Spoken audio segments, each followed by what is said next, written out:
Samsung Galaxy Z14 ตัวจริงอยู่ในมืออุ้มแล้วค่ะและตอนนี้อุ้มอยู่ในงาน Galaxy Unpacked 2022 จากนิวยอร์กมีหลายอย่างนะคะที่อุ้มอยากเล่าให้ฟังไปดูกันเลยว่ามีอะไรบ้าง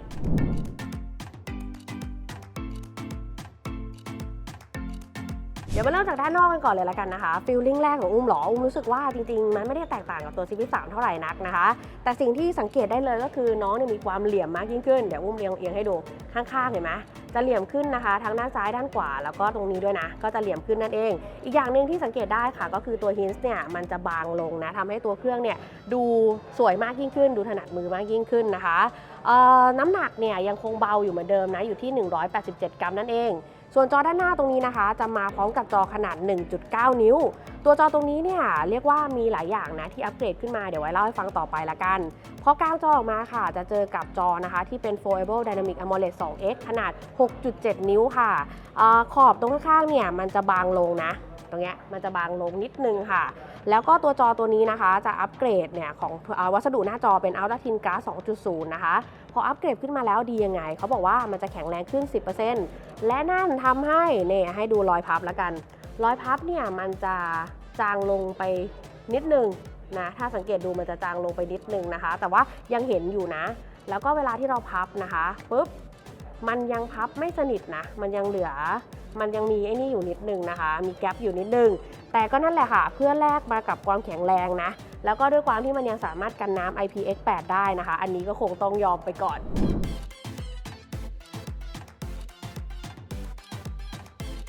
งั้นมาเริ่มจากสิ่งแรกนะคะที่อุ้มชอบมากๆเลยเป็นเรื่องของความสามารถใหม่ของจอหน้านี้ค่ะ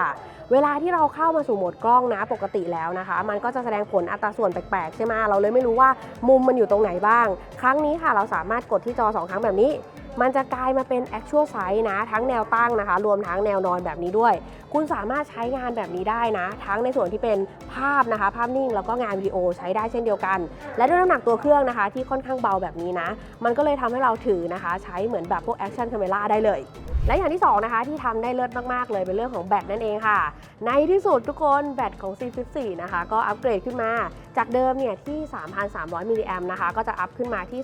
3,700 มิลลิแอมป์นั่นเองถ้าสังเกตดูค่ะแบตเนี่ยมันเพิ่มมาตรง hinge นะคะมันจะไม่ยื่นเหมือนเดิมเห็นไหม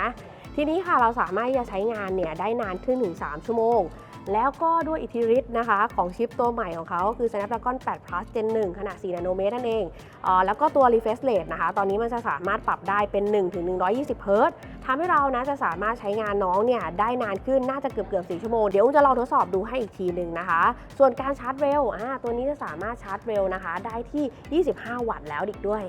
มาต่อที่เรื่องของสีดีกว่าค่ะปีนี้เนี่ยมีสีให้เลือกเยอะมากเลย colorful สุดๆนะคะขอไล่ให้ดูทีละสีละกันอันนี้เป็นสี Bora Purple นะคะก็จะออกม่วงๆเนาะแต่วัสดุจะไม่เหมือนของปีที่แล้วนะคะฟิลก็จะเป็นประมาณนี้ด้านๆนิดนึงนะแล้วก็จะเป็นสีพิงโกก็น่ารักนะว่าสาวๆเนี่ยน่าจะชอบแน่นอนนะคะพิงโกแล้วก็ต่อที่แบล็ก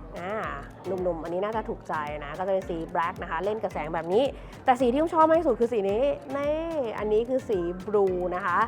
บลูสวยมากเป็นบลูที่แบบมีเทสมากนะคะอันนี้เนี่ยต้องโดนแน่นอนแต่ถ้าบอกว่าเฮ้ยยังน้อยเกินไปนะคะต้องบอกว่าปีนี้เนี่ยทาง Samsung เองเนี่ยมี Bespoke Edition นะให้อีก75 สีนะคะคุณจะเลือกเป็นแบบด้านหน้าสีหนึ่งด้านหลังสีหนึ่งนะคะแล้วก็ตรง hinge เนี่ยสีหนึ่งอะไรแบบนี้ก็ได้เลยนะรวมทั้งหมด75 สีเอาเป็นว่านะคะถูกใจสีไหนเนี่ยเดี๋ยวอุ้มพาไปดูกันนิดนึง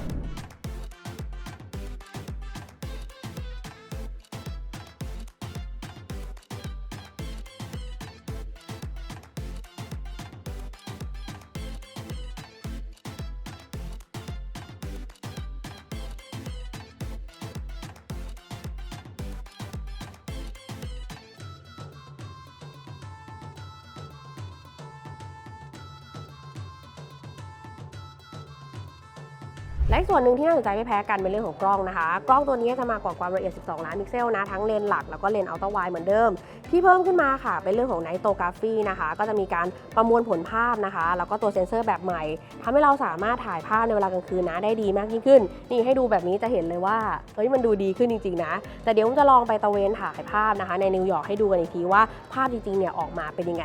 แล้วสำหรับใครที่กังวลนะคะว่าเฮ้ยปีนี้เคสเนี่ยจะเข้าช้าหรือเปล่านะปีนี้ค่ะทาง Samsung แอบ กระซิบมานะว่าเขามีเคสให้เลือกเนี่ยเยอะแยะมากมายนะคะรวมทั้งเนี่ยทางที่ไทยเองนะก็มีการโคกับอาร์ติสต์หลายๆท่านเลยนะคะเพราะฉะนั้นเนี่ยใครที่ชอบความแตกต่างนะแล้วก็ความหรูหราของเคสเดี๋ยวรอติดตามเลยและอีกอย่างหนึ่งนะคะที่ผมเชื่อว่าทุกคนเนี่ยต้องร้องว้าวแน่นอนเป็นเรื่องของ Samsung Care Plus ค่ะใครที่เคยบ่นนะว่าแบบฟิล์มนุ่มฟิล์มเด้งนะคะทาง Samsung เนี่ยตอนนี้เขาจะจัดการให้ฟรีเนี่ย1 ครั้งเลยสำหรับเรื่องของฟิล์ม